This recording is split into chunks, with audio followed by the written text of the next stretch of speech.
Palm has announced the Pixie, the second WebOS smartphone. The Pixie is similar to the Pre, but in a monoblock and thinner form factor. The camera is downgraded to 2 megapixels, the display is smaller, and it doesn't have Wi-Fi. Like the Pre, it will initially only be available from Sprint in the USA. It will, interestingly, ship with a new Facebook application.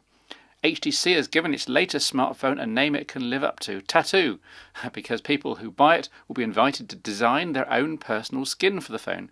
The Tattoo is the company's 4th smartphone to use the Android OS and the 2nd to use HTC Sense, the company's add-on front end, as featured later on in this show.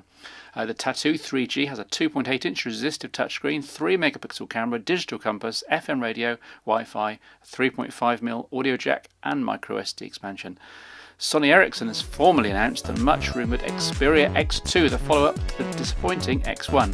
The X2 will come with Windows Mobile 6.5, will have a 3.2-inch touchscreen and a new 3D interface, building on the old X1 panel system. In terms of specs, there's the usual sliding QWERTY keyboard, looking better than ever here, I have to say, plus an 8-megapixel camera that also records videos in VGA at 30 frames a second.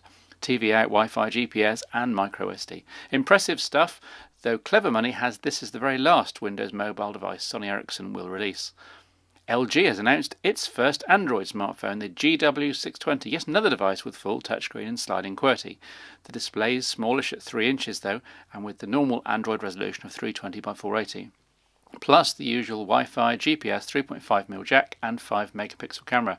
On the software front, there's obviously none of HTC's additions, so it's very much a bare bones Android experience. As promised, Motorola have also announced their first Android device, the Clique, or Dext, depending on market, with again a similar form factor and virtually identical spec as a 3.1-inch 320 by 480 touchscreen and slide-out QWERTY keyboard, Wi-Fi, GPS, 5 megapixel, etc.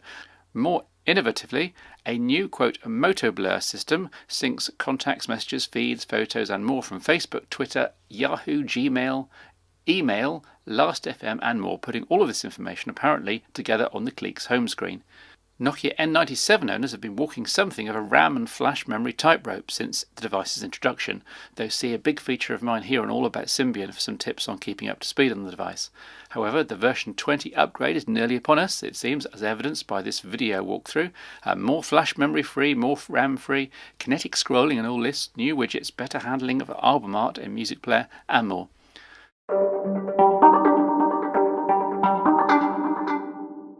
Let me start by saying that the HTC Hero is the best Android-powered smartphone yet. From slick software to small but perfectly formed hardware, chin and all, the Hero is a phone that can hold its head up with the best of Nokia and of Apple.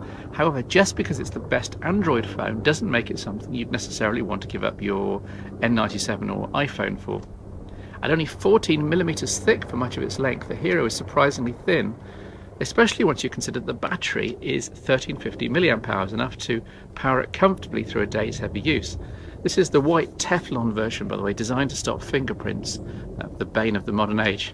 The screen's oleophobic too, i.e. it also resists grease. In theory, in practice I couldn't see much difference after a few days of use. The screen is capacitive, which is good, but it's not transflective, which is bad, which means that, as here, you can see it rather blacks out in sunlight. At 3.2 inches, the screen is well suited to the small form factor, though. That does mean that the necessary on-screen keyboard is very cramped. HTC have put in word-guessing intelligence like on the iPhone. This helps a lot, but it can't help for names, passwords, web addresses, and so on, sadly. As with any Android phone, a trackball is seemingly mandatory, even though it's not strictly needed.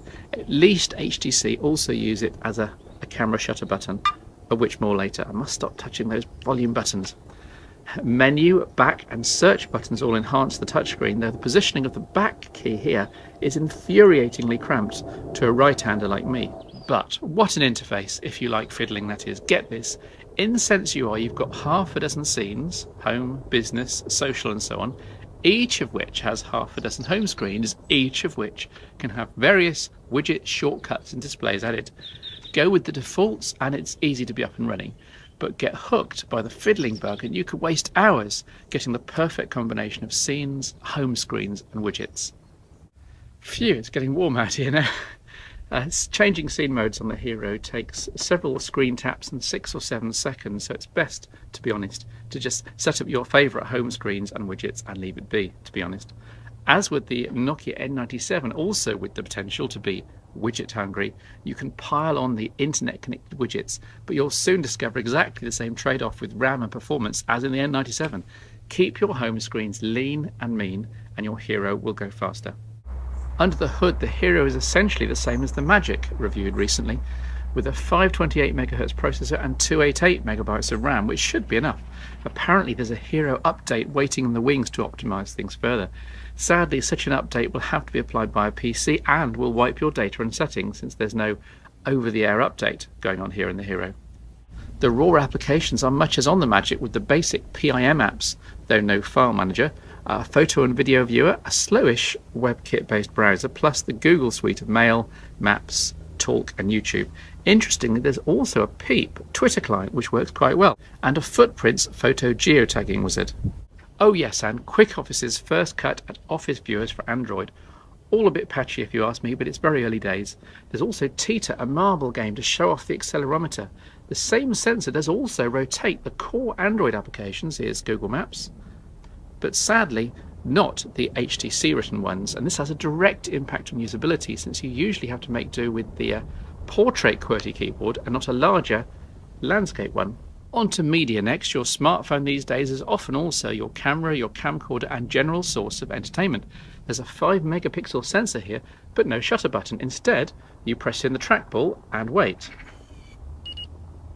And wait, because focusing is all done after asking for the photo.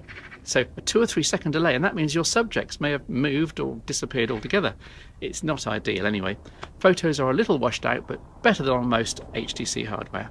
Video quality is back to the usual HTC standard, sadly. So this is a test in rather bright winter sunshine of video capture on the HTC Hero.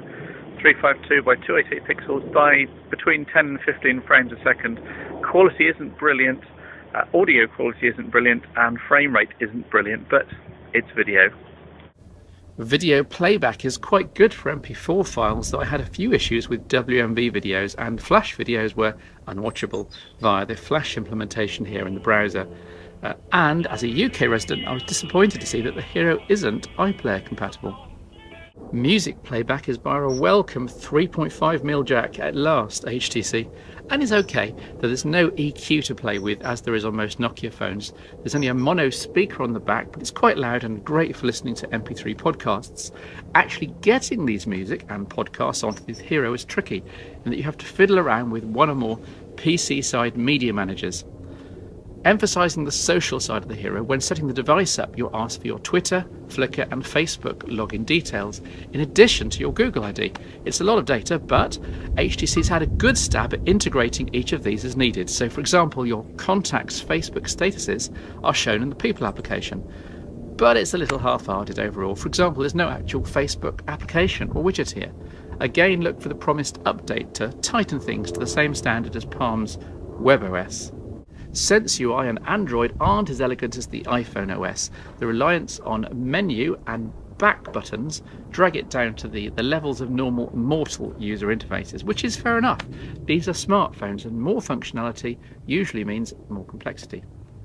And as a smartphone, the Hero is a decent crack at a solution for the trendy, modern professional, despite being let down a little by the immature UI and the incomplete operating system.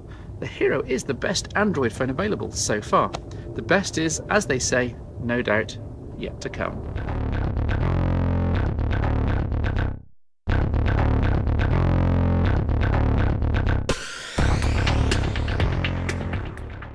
If you've enjoyed watching the phone show, then please support me by sending any spare PayPal money to slitchfield@gmail.com or using the buttons on the site. Thanks a lot.